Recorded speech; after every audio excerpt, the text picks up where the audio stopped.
होंगे। आज का जो हमारा टॉपिक है चैप्टर नंबर 9 का वो लास्ट टॉपिक हम करेंगे कैटालिसिस। कैटालिसिस क्या है बेटा? कैटालिसिस एक ऐसे प्रोसेस होते हैं जिसमें कैटलिस्ट यूज हो और किसी भी रिएक्शन की स्पीड को इंक्रीज करें, उसको हम कहते हैं catalysis. Catalysts are the chemical substance that increases the rate of reaction without being changed itself. Catalyst कभी चेंज नहीं होता लेकिन वो स्पीड ऑफ रिएक्शन को क्या करता है, इंक्रीज करता है, उसको हम कहते हैं कैटलिस्ट। और जो प्रोसेस जिसमें कैटलिस्ट यूज हो तो उसको हम कहते हैं कैटालिसिस। तो इस आज हम कैटालिसिस के बारे में डिटेल से पढ़ेंगे कैटालिसिस क्या है। ठीक है, कैटालिसिस की डेफिनेशन ये the substance which alters the rate of a chemical reaction without undergoing a permanent changes in its chemical nature. Catalyst एक ऐसे सब्सटेंस होते हैं जो किसी भी रिएक्शन की स्पीड को एल्टर करें। एल्टर का मकसद है रिएक्शन की स्पीड को इंक्रीज या डिक्रीज करेगा, तो उसको हम कहते हैं catalyst. And the catalyst are the catalysis, the process involving the use of catalyst is referred as a catalysis. और एक ऐसा प्रोसेस और ऐसे रिएक्शंस होते हैं जिसमें अगर कैटलिस्ट का इन्वॉल्वमेंट होगी या कैटलिस्ट अगर इन्वॉल्व होगा तो उसको हम कहते हैं कैटालिसिस। ठीक है बेटा, कैटलिस्ट जो होते हैं वो दो किस्म होते हैं, एक होता है पॉजिटिव कैटलिस्ट, एक पॉजिटिव कैटलिस्ट और दूसरा नेगेटिव कैटलिस्ट। पॉजिटिव कैटलिस्ट क्या है? Positive catalyst always increases the rate of reaction by decreasing it's energy of activation. जो पॉजिटिव कैटलिस्ट होता है वो हमेशा किसी भी रिएक्शन की स्पीड को इंक्रीज करता है और उसकी जो एनर्जी ऑफ एक्टिवेशन होती है या एक्टिवेशन एनर्जी होगी वो क्या हो जाएगी, डिक्रीज हो जाएगी। और जो नेगेटिव कैटलिस्ट होता है, नेगेटिव कैटलिस्ट को आप दूसरे लफ्ज़ों में इनहिबिटर्स कहते हैं, वो क्या करता है, वो किसी भी रिएक्शन की स्पीड को क्या करेगा, डिक्रीज करेगा। ठीक है, तो डेफिनेशन आप नोट करें। The positive catalyst increases the rate of reaction bye lowering the energy of activation. जो पॉजिटिव कैटलिस्ट होगा वो एनर्जी ऑफ एक्टिवेशन को लो करेगा तो उसकी जो स्पीड हो जाएगी वो क्या हो जाएगी, इंक्रीज हो जाएगी। फॉर एग्जांपल पोटेशियम क्लोराइड जो है वो कन्वर्ट हो रहा है पोटेशियम क्लोराइड में और ऑक्सीजन में, तो उसमें जो मैंगनीज डाइऑक्साइड है वो यूज हो रहा है as a positive catalyst. Manganese dioxide positive catalyst है, ये खुद ही तो चेंज नहीं होगा लेकिन ये स्पीड जो रिएक्शन की वो क्या करेगा, इंक्रीज करेगा। दूसरा negative catalyst, negative catalyst decreases or retard the rate of reaction by increasing the energy of activation। जो नेगेटिव कैटलिस्ट होता है वो स्पीड को क्या करता है, डिक्रीज करता है, जबकि उसकी जो एनर्जी ऑफ एक्टिवेशन होती है वो क्या हो जाएगी, इंक्रीज हो जाएगी। फॉर एग्जांपल हाइड्रोजन पेरोक्साइड अगर ये डिकम्पोज हो रहा है हाइड्रोजन और ऑक्सीजन में, तो उसमें जो ग्लिसरीन यूज हो रही है वो glycerine as a negative catalyst के तौर पे यूज हो जाएगी। ठीक है, ये दो किस्म है जिसमें पॉजिटिव और नेगेटिव कैटलिस्ट का कॉन्सेप्ट मैंने आपको समझाया। और इसमें आप देखें अगर कैटलिस्ट के अलावा और कैटलिस्ट के यूज होने से क्या यानी कि एनर्जी पाथ को क्या फर्क होगा।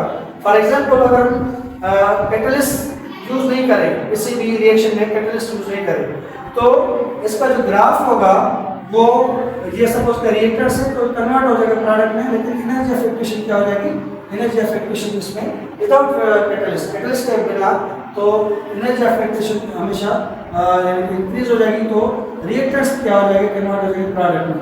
लेकिन अगर हम कैटलिस्ट यूज करेंगे, जब कैटलिस्ट यूज करेंगे तो एनर्जी ऑफ एक्टिवेशन क्या हो जाएगी, इंक्रीज हो जाएगी और वो रिएक्टर्स जल्दी से कन्वर्ट हो जाएगी इसमें प्रोडक्ट में। इधर एनर्जी ऑफ एक्टिवेशन डिक्रीज हो रही है, इधर एनर्जी ऑफ एक्टिवेशन क्या हो रही है, इंक्रीज हो रही है। जब एनर्जी ऑफ एक्टिवेशन इंक्रीज हो जाएगी तो रिएक्टर्स डायरेक्टली जो होंगे वो कन्वर्ट हो जाएंगे इसमें प्रोडक्ट के अंदर।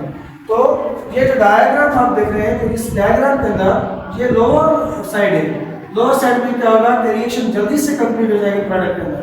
लेकिन अगर हम कैटलिस्ट यूज नहीं कर रहे तो रिएक्टर्स कन्वर्ट हो जाएंगे लेकिन टाइम लगाएंगे इसमें प्रोडक्ट को कन्वर्ट करने में।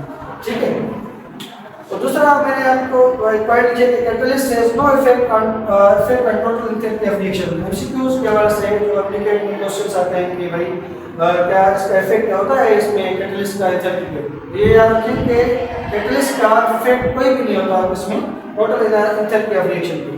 तो इसलिए हमने लिखा है डेल्टा इज ऑलवेज पॉजिटिव।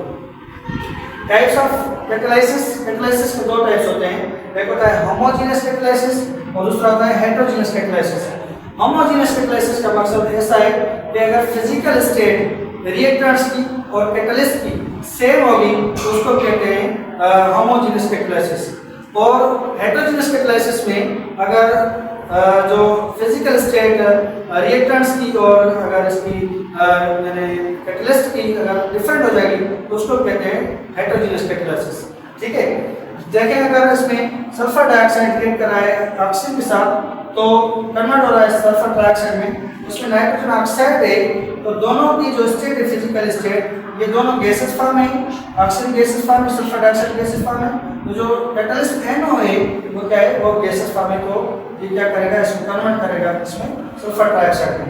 तो दोनों की फिजिकल स्टेट सेम है, तो ये क्या कहलाएगा, होमोजेनियस कैटालिसिस कहलाएगा। उसके अलावा इथाइल एसीटेट और वाटर दोनों की स्टेट क्या है, फिजिकल स्टेट सेम है, दोनों लिक्विड फॉर्म है। जब इसमें सल्फ्यूरिक एसिड अगर हम यूज करेंगे तो सल्फ्यूरिक एसिड क्या है, सल्फ्यूरिक एसिड लिक्विड स्टेट में है, दोनों की स्टेट सेम है, दोनों की फिजिकल स्टेट सेम है, दोनों जो रिएक्टेंट्स वो भी लिक्विड फॉर्म है और जो इसमें कैटलिस्ट है वो भी लिक्विड फॉर्म है। तो दोनों के अगर सेम नेचर है तो सेम नेचर है तो उसको कहते हैं होमोजेनियस कैटालिसिस। ठीक है बेटा। उसके अलावा हेटेरोजेनियस कैटालिसिस आएंगे तो हेटेरोजेनियस कैटालिसिस मैंने आपको बताया, हेटेरोजेनियस कैटालिसिस एक ऐसे कैटालिसिस कैटालिटिक रिएक्शंस होते हैं जिसमें जो रिएक्टेंट होता है उसकी फिजिकल स्टेट और जो कैटलिस्ट होता है उसकी फिजिकल स्टेट दोनों की डिफरेंट हो। फॉर एग्जांपल अगर अमोनिया की फॉर्मेशन है, formation of ammonia from the nitrogen and hydrogen, here nitrogen is the gaseous state, hydrogen is also in gaseous state. Then the iron powder is used as a catalyst. Here iron powder is instead of solid, while nitrogen and hydrogen is instead of gases. दोनों की state क्या है, different है। अगर दोनों की state different होगी physical state तो उसको कहते हैं हेटेरोजेनियस कैटालिसिस। उसके अलावा सल्फर डाइऑक्साइड का formation in the process of contact process, what happens when the pentaoxide जो सॉलिड फॉर्म है वो यूज होगा to convert the sulphur dioxide gas and oxygen into the sulphur dioxide. Sulphur dioxide जब oxidise होगा इसमें sulphur dioxide में, तो जो कैटलिस्ट वो यूज हो रहा है वो क्या हो रहा है, कैटलिस्ट यूज हो रहा है वैलेडियम पेंटाऑक्साइड। ठीक है बच्चों, तो ये था हेटेरोजेनियस कैटालिसिस। अब दूसरा भी कैटेगरी होती है कैटालिसिस की, होता है enzyme catalysis. Enzyme catalysis, enzyme क्या है, एंजाइम आर प्रोटीन्स, एंजाइम हमेशा याद रखें प्रोटीन्स होते हैं, and enzymes are biological catalyst. Enzyme हमेशा बायोलॉजिकल कैटालिस्ट को कंसीडर किया जाता है। तो कुछ पॉइंट्स एंजाइम कैटालिस्ट की, the complex protein molecules, enzyme जो होते हैं वो कॉम्प्लेक्स प्रोटीन मॉलिक्यूल्स होते हैं। दूसरा they are biological catalyst, enzymes always are the biological catalyst. Third they increase the rate of reaction by decreasing the energy of activation. जो enzyme catalyst होते हैं बॉडी के अंदर जो रिएक्शन की स्पीड है वो बढ़ाते हैं और जो उसकी एनर्जी ऑफ एक्टिवेशन क्या हो जाएगी, डिक्रीज हो जाएगी। फॉर एग्जांपल ये रिएक्शन हम लिख रहे हैं कि इधर R plus E tends to ER and this ER converted into E plus B. Here R stands for reactant, R reactant, E is the energy, the enzyme, and ER is the transition state or activated complex, and P for the product. Here आप lock and की का process हम पढ़ा रहा है। Lock and की में क्या होता है कि जब एंजाइम और रिएक्टेंट्स अगर मिलेंगे उसको तोड़ने में एंजाइम अलग हो जाएगा और जो प्रोडक्ट है वो क्या हो जाएगी, अलग हो जाएगी। ठीक है, एप्लीकेशंस क्या होता है एंजाइम कैटालिस्ट की, एंजाइम्स की क्या एप्लीकेशंस है, they are used to remove the stains from fabrics. Enzymes जो होते हैं वो कपड़ों से जो स्टेन्स होते हैं, जो दाग होते हैं उसको रिमूव करने में जो एंजाइम्स होते हैं वो यूज होते हैं। दूसरा एंजाइम्स लाइक पेप्सिन, पेप्सिन भी एंजाइम है। ठीक है, ट्रिप्सिन, पेप्सिन और ट्रिप्सिन के हमारे आंतों के अंदर और उसके अलावा मैदे के अंदर ये मौजूद होता है। और लिपेस भी एंजाइम है, लिपेस लिपिड को यानी कि क्या करेगा कि रिमूव करेगा फैटी एसिड्स को, फैट को। They are used to remove the food stains from the fabrics. ये पेप्सिन, ट्रिप्सिन या लिपेस जो है वो फूड जो स्टेन्स होते हैं कपड़ों पे उनको रिमूव करने में ये यूज होते हैं। Trypsin is used to remove hair from the animal hides, जो एनिमल के हाइड्स होते हैं उनसे जो रिमूव हेयर्स जो होते हैं उसको रिमूव करने में ट्रिप्सिन जो एंजाइम है वो यूज होगा। उसके अलावा enzyme consist of proteins and non proteins. हालांकि एंजाइम जो होता है वो क्या है, प्रोटीनस है, लेकिन एंजाइम में भी कंसीडर्ड एज नॉन प्रोटीनस। जो प्रोटीनस पार्ट होता है उसको कहते हैं कोएंजाइम और जो नॉन प्रोटीनस पार्ट होता है उसको कहते हैं coenzyme. Apoenzyme and coenzymes are collectively called as the holo protein. Apoenzyme और इसको कोएंजाइम को हम दूसरे लफ्जों में होलो प्रोटीन कहते हैं। ठीक है, उम्मीद है आज का टॉपिक आपको समझ में आएगा। Thank you very much. अल्लाह हाफिज़।